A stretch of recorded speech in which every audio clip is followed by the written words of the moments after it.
마지막 큐브의 키워드는 어떻게라는 키워드를 가지고 왔습니다. 서울대학교에서 일하던 청소 노동자, 기숙사 휴게실에서 숨진 채 발견됐습니다. 과로는 물론이고요. 직원들의 모욕적인 갑질에 시달린 정황이 드러나서 국민들의 공분을 사고 있는 상황인데요. 유족의 안타까운 호소 먼저 저희 듣고 돌아오겠습니다.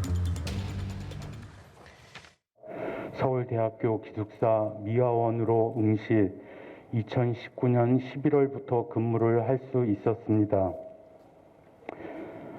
이제는 걱정 없이 월세를 내고 아이들을 공부시킬 수 있겠다는 생각에 저희 부부는 너무도 기뻤고 행복했습니다.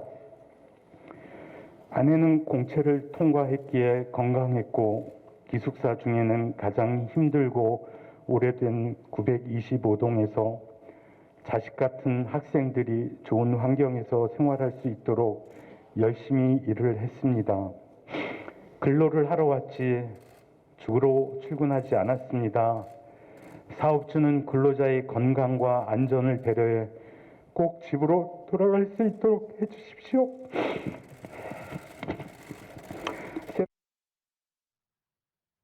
네. 안타까운 호소 저희 듣고 왔는데요. 자, 어떻게 된 일인지 내용을 좀 정리하고 저희가 그 전화 인터뷰도 마련을 해놨는데요. 교내에서 사망하셨습니다. 참 안타까운 일인데요. 어떻게 된 일이었습니까, 평론가님? 네, 일단 지난달 26일입니다. 50대 여성 노동자가 이제 휴게실에서 숨진 채 발견이 됐고, 이 발견되기 전까지 이제 가족들이 퇴근 시간이 훌쩍 넘었는데도 불구하고 퇴근하지도 않고 연락이 되지 않아서 가족의 신고로 이제 찾게 됐는데 이제 휴게실에 사망한 것으로 확인이 됐고요. 이 부분에 있어서 사실은 뭐 극단적 선택이나 타살의 정황이 없었기 때문에 어떤 사인인지는 정확하게 지금 말씀드리긴 좀 어려우나 그러나 이 부분에 있어서 평소에 스트레스를 굉장히 많이 받았고 서울대 노동자였긴 했지만 직장 내 갑질이 굉장히 심했었다라는 것이 직장 동료들의 증언으로 터져 나오면서 아무래도 근무 중에 굉장히 강도가 높은 업무 그리고 심적인 스트레스가 있지 않았을까. 실제로 코로나19 사태로 인해서 이 배달이 굉장히 많아졌다고 합니다. 그래서 배달을 받다 보니까 안에 쓰레기량이 그전보다 훨씬 더 많이 늘었다고 하고 하루에도 100리터짜리 쓰레기 봉투를 6개, 7개를 엘리베이터가 없는 공간에서 직접 날라야 할 정도로 강도가 높아졌다고 합니다. 그럼에도 불구하고 이 심적인 정황들이 뭐 시험을 보게 한다든지 여러 가지 어렵게 만드는 것들이 복합적으로 작용해서 이런 상황까지 이르지 않았나라는 생각이 듭니다. 예.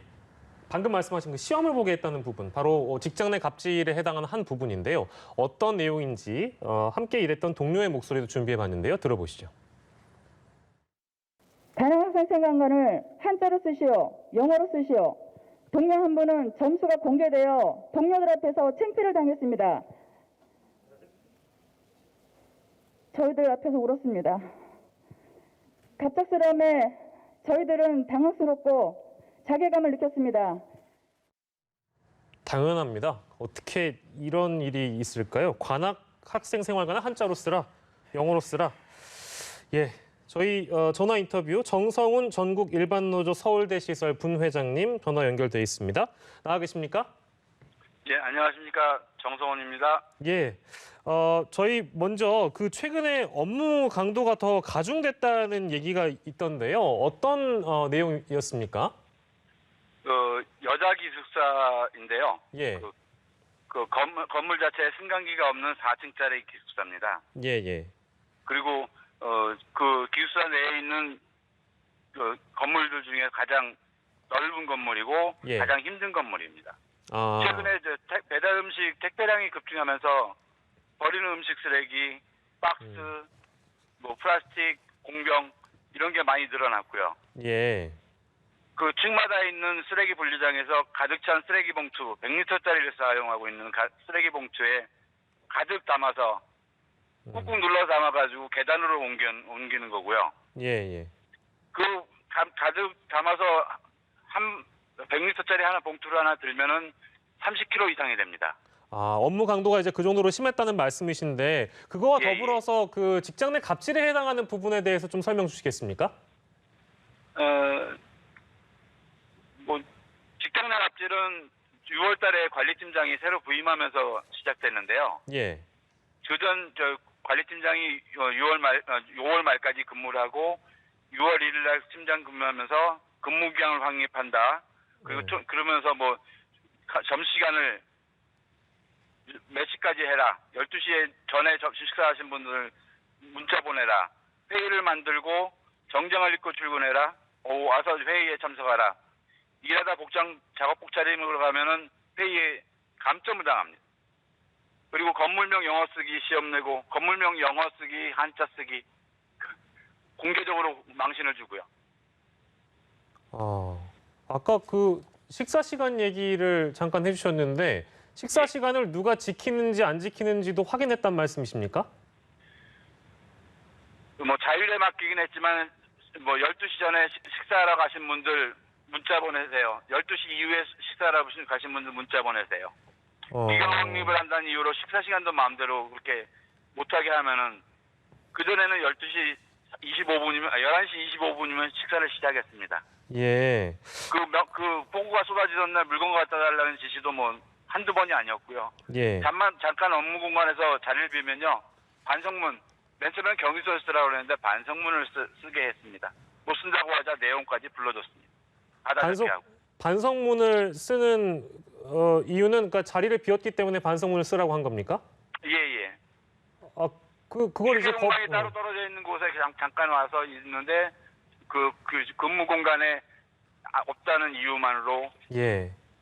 반성문을 쓰게 하는 겁니다. 예, 알겠습니다, 부대장님. 그 마지막 질문으로요. 이게 업무 환경에 대한 얘기를 듣는데 좀 충격적인 부분들이 너무 많이 있어서 이런 갑질 사례들을 포함해서요. 지금 서울대 청소 노동자들의 요구 사항을 좀 말씀해 주십시오. 저희들의 요구 사항은 관리자를 파면은 하지 않는데 그거는 이제 유족들이 눈물을 흘리면서 아까 보신 것처럼 파면은 원치 않았고요. 교직원도 한 가장일 수 있겠다는 마음이 아주 착하신 분들이에요. 그리고 유족의 요청에 따라 파면이 아닌 교체를 요구하고 이거는 저희 조합원들 전체의 요구 사항입니다. 신진 노동자도 항상 웃으며 마음 착했던 분인데 이런 일이 일어났고요. 노조는 산재 신청을 지금 준비하고 있는 중이고 서울대도 산재 신청 조사에 협조를 하겠다는 얘기는 있습니다. 예, 알겠습니다. 정성훈 분회장님 오늘 말씀 감사드리고요. 오늘 말씀 여기까지 듣도록 하겠습니다. 고맙습니다. 예, 감사합니다. 예, 서울대 청소 노동자들이 그동안 얼마나 힘드셨는지에 대한 갑질 사례를 포함한 근무 환경에 대한 말씀 들어봤고 요구 사항까지 저희가 들어봤습니다. 예, 참 충격적인 일이라서요. 어떻게 보셨습니까? 오창석 평론가께서는? 일단 사실은 요즘 학생들도 자기 시험 성적표 어디 공고해 놓지 않습니다. 회사원들도 마찬가지고요. 그럼에도 불구하고 이 청소 노동자들에게 뭐 시험 성적이라든지 이런 부분을 남들이 볼 수 있게끔 공고했다는 것 자체가 굉장히 인격 말살적이고 인격 모욕적이라는 것이고 안타까운 것은 지금 서울대 민주화 교수협의회에서 발표를 해서 강력하게 처벌하라. 진상조사단을 꾸려라라고 얘기를 했는데 이 말은 반대로 하면은 같이 서울대에 생활하고 있는 다른 사람들은 몰랐다는 거죠. 학생들도 몰랐을 수도 있고요. 그렇다면 지금 이 관리하는 서울대 교직원과 이걸 관리하는 팀장 정도만 이렇게 했었다는 것인데 우리가 아무리 겉보기에는 참 좋고 지성의 상징인 곳에서도 늘 사각지대는 존재한다라는 것이 또 한 번 느껴져서 굉장히 가슴 아프고 민교협에서 2019년 개정된 근로기준법에 따라서 직장 내에서 관계 또는 지위의 우위를 이용해서 적정 범위를 넘어서는 강도를 업무를 시키면 안 된다라고 얘기를 했습니다. 이 부분에 있어서 이번에 확실히 뿌리 뽑고 처벌하지 않으면 또 이 같은 일이 발생할 수 있을 것 같다는 생각이 들고 어딘가는 또 지금 이런 상황이 발생하고 있을 것 같아서 참 마음이 아픕니다. 예. 어떻게 또 이 상황이 전개가 되는지 저희가 주시하도록 하겠습니다. 오늘 말씀은 여기까지만 듣도록 하겠습니다. 오창석 평론가, 김성수 변호사와 사건 큐브 함께했습니다. 고맙습니다.